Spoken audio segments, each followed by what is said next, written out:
21 साल की लड़की जिसका नई नई शादी होता है, नया नया शादी होता है, और वे लड़की जो है वो अपने हस्बैंड के साथ यानी कि अपने पति के साथ पुष्पक एक्सप्रेस ट्रेन के साथ निकल जाती है मुंबई के लिए। लखनऊ से पुष्पक एक्सप्रेस ट्रेन जो है वो रवाना होती है मुंबई के लिए, और उस ट्रेन में वे भी लड़की जो है 21 साल की लड़की जो है, जो नया नया शादी होता है, वे ट्रेन में निकल पड़ती है। उनके साथ उसका पति भी होता है, उसके पति भी उस लड़की के साथ मौजूद होता है, और उस रिजर्वेशन बोगी में मात्र 30 से 40 व्यक्ति ही बैठे होते हैं।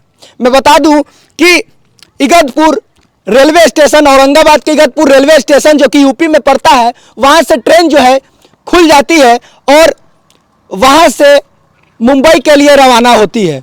जब इगतपुर रेलवे स्टेशन के पास ट्रेन रुकती है तो वहां पर काफी लोग जो है उस बोगी से निकलते हैं और अपना कुछ सामान, खाने के लिए, पीने के लिए पानी, खाने के लिए कुछ भी सामग्री जो है रेलवे स्टेशन के पास से ले लेते हैं और वे वापस अपने बोगी में चले जाते हैं। मैं बता दूं कि जैसे ही वे लोग अपने बोगी में जाते हैं, उसी स्टेशन के पास यानी कि इगतपुर स्टेशन के पास 8 गुंडे, 8 दरिंदे जो हैं, या 22 साल से लेकर के 35 साल के व्यक्ति जो हैं, वहां वो 8 दरिंदों में शामिल थे।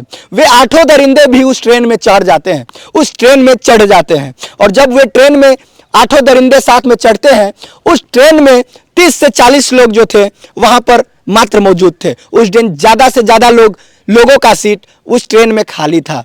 संजोग की बात कहिए कि उस ट्रेन में जीआरपीएफ, आरपीएफ के जवान भी उस वक्त नहीं थे। मैं बता दूं कि जो ट्रेन में पुष्पक एक्सप्रेस ट्रेन जो कि लखनऊ से रवाना होती है मुंबई के लिए, उस ट्रेन में जो है 8 दरिंदे जो है उस ट्रेन में बैठ जाते हैं। और जब 8 दरिंदे जो उस ट्रेन में जाते हैं और जैसे ही इगतपुर स्टेशन से ट्रेन खुलती है, यानी कि रेलगाड़ी जब वहां पर से खुलती है, रेलवे स्टेशन से, इगतपुर स्टेशन से रेलवे स्टेशन से ट्रेन जब खुलती है, तो वो सारे दरिंदे जोरों से बोलते हैं कि कोई भी अपने जगह से नहीं हिलेगा, क्योंकि उनके पास हथियार होता है, उनके पास बंदूक होती है, उनके पास तरह तरह के ऐसा सामान होता है, ऐसा सामग्री होता है जिससे किसी को नुकसान पहुंच सके। और सारे लोग वहां पर खामोश हो जाते हैं, डर जाते हैं, सिहम से जाते हैं। जितने भी 30-40 लोग जो थे, जिसमें से 10-15 महिला थी, 10-15 व्यक्ति थे, जिसमें कुछ बुजुर्ग थे, कुछ युवा थे, वे सारे लोग वहां पर बैठ से जाते हैं।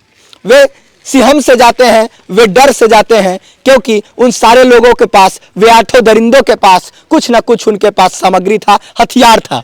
और इस कारण से वे सारे जो उस ट्रेन में बैठे हुए लोग रहते हैं, वे डर से जाते हैं। उन्हें डर लगने लगता है कि कहीं हमारे साथ कुछ गलत ना हो जाए। वे डर से सिहम से कांपने लगते हैं। काफी लोग डरे सिहमे रहते हैं, क्योंकि वे अपनी पत्नियों के साथ, वे अपने परिवार के साथ भी रहते हैं। मैं बता दूं कि वे सारे दरिंदों ने मिल करके उनसे बोला कि आप लोग जितना भी है, तुम लोग जितना भी है, सब लोग अपना अपना मोबाइल, अपना अपना फोन, अपना अपना सोना चांदी जो भी है हमारे हवाले कर दो। वे सारे लोग डर से जाते हैं, क्योंकि अगर सोना चांदी, अपना मोबाइल अगर नहीं देते तो कहीं ना कहीं उनके साथ कुछ घटना होने की संभावना हो सकती थी। मैं बता दूं कि जिस तरह से वे धमकी देते हैं, दरिंदों जो है, जो 8 दरिंदे थे, वे सारे लोग धमकी देते हैं। और काफी दूर स्टेशन जो है, वहां से इगतपुर स्टेशन से कल्याण जंक्शन काफी दूर स्टेशन पड़ता है। लगभग कई सारे किलोमीटर पार करके वे स्टेशन आते हैं। तब तक के लिए रास्ते में जो गाड़ी है कहीं रुकती भी नहीं है, वे चलती रहती है। मैं बता दूं कि जब वे ट्रेन जो है उस रास्ते से चलते रहती है, वे सारे दरिंदों जो है उन सारे लोगों का मोबाइल, उन सारे लोगों का सोना चांदी सब ले लेते हैं और उस ट्रेन में खड़े रहते हैं, इंतजार करने के लिए कि कब जो है अगला स्टेशन आए और हम वहां से भाग निकले। सारे दरिंदों ने उन्हें, सारे लोगों को समझा दिया था कि कोई भी हमारे खिलाफ आवाज नहीं उठाएगा, कोई भी किसी से शिकायत करने का कोशिश नहीं करेगा। अगर शिकायत करने का कोशिश करेगा तो उसके साथ बहुत गलत हो सकता है। काफी लोग डरे से थे, काफी लोग सिहम से गए थे, सिकुड़ से गए थे, डर से डबडबा रहे थे, काफी लोग रो रहे थे, काफ़ी लोग डर के मारे सहमे हुए थे। मैं बता दूं कि वे सारे दरिंदों के पास तरह तरह के हथियार थे, तरह तरह के सामान थे, ऐसे ऐसे सामग्री थे जिससे वे किसी का नुकसान पहुंचा सकते थे। मैं बता दूं कि जब इबतपुर स्टेशन से औरंगाबाद से इबतपुर स्टेशन पड़ता है, वहां से जब पुष्पक एक्सप्रेस खुल जाती है तो काफ़ी दूर सफ़र के बाद कल्याण जंक्शन आने वाला होता है, लेकिन कहीं ना कहीं सफ़र जो है काफ़ी देर का था और वे सारे दरिंदे वहाँ खड़े थे, इंतज़ार कर रहे थे। तब तक ये रेलवे का बहुत बड़ा एक दुर्दशा कह सकते हैं। रेलवे के साथ ऐसा होना एक बहुत बड़ा झकझोर देने वाली बात होती है।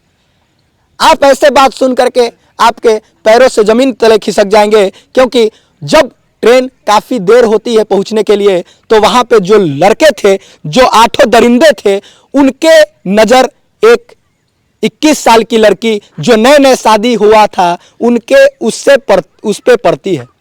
जब वे दरिंदों की नज़र उस लड़की पे पड़ती है, उसकी हैवानियत बढ़ जाती है, बढ़ सी जाती है।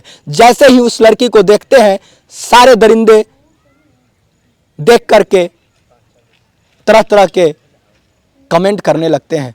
उसी में से एक दरिंदा, एक लड़का उस लड़की के पास चला जाता है, उसका पति भी वहीं पर बैठा रहता है और वो दरिंदा जो है उस लड़की का दुपट्टा खींचने लगता है। उसका पति गुस्सा हो जाता है, उसका पति हाथ चलाने लगता है, गुस्से के मारे लाल हो जाता है, लेकिन उसका पति था अकेले और उसके पास कुछ सामान भी नहीं था। ऐसा कुछ था नहीं कि वो बच सके, क्योंकि उसका मोबाइल, सोना चांदी जो भी था वो तो छीन गया था। और वे दरिंदा, उस दरिंदा में से एक दरिंदा उसके साथ बदतमीजी करने लगता है, उस लड़की के साथ बदतमीजी करने लगता है।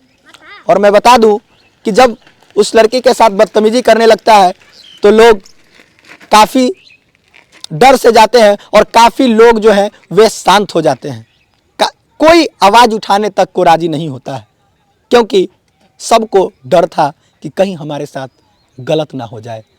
मैं बता दूं कि जब वे दरिंदा 8 दरिंदा में से एक दरिंदा जब छेड़ने लगता है तो सारे दरिंदे वहाँ पे पहुँच जाते हैं और उस लड़की को, उस युवा को, उस युवती लड़की को नग्न कर देते हैं और उसके पति को उसके ठीक सामने, उन सारे लोगों के सामने खूब पीटते हैं, पीट करके लहूलुहान कर देते हैं, उसकी हालत गंभीर कर देते हैं।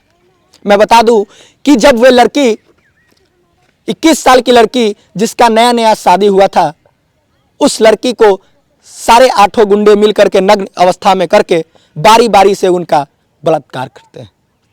मैं बता दूं कि काफ़ी दुख के साथ ये घटना जो है कहीं ना कहीं कहानी नहीं है, बल्कि यह एक रियल घटना पर सच्चाई है। ये रियल घटना है। हाल ही के ये कहीं ना कहीं रेलवे के साथ बहुत दुर्दशा, रेलवे के साथ रेलवे प्रशासन को भी एक बहुत बड़ा चुनौती इस तरह की घटना जो है दे दिया है। मैं बता दूं कि काफ़ी दूर होता है जब अगला स्टेशन, रेलवे स्टेशन कल्याण जंक्शन पड़ने वाला होता है, और जब कल्याण जंक्शन अगला स्टेशन होता है तो वहाँ पे जब पहुँचने वाली होती है ट्रेन, तो वहाँ सारे अपराधी जो हैं वे बेचैन हो जाते हैं कि हमें अब बाहर निकलना है और यहाँ से भाग जाना है, 9-2-11 हो जाना है। लेकिन लोगों को समझा भी देता है, बता भी देता है कि कोई भी आवाज़ अगर उठाएगा उसके साथ गलत व्यवहार हो सकता है, उसको गलत सज़ा भी मिल सकता है, उसके साथ गलती भी हो सकता है। तो सारे लोग वहाँ पे डर से जाते हैं, सिहम से जाते हैं, क्योंकि वे इस बात को सुनकर डर जाते हैं कि कहीं इस तरह की घटना और किसी के साथ ना हो। उस लड़की को नग्न अवस्था में करके, उसके साथ इस तरह के कार्य करके, इस तरह के कांड करके वे लोग खूब खुश होते हैं। उन दरिंदों को जरा भी शर्म नहीं आती, जरा भी दुख नहीं पहुंचता और वे अगले स्टेशन पर जाने के लिए बेचैन रहते हैं।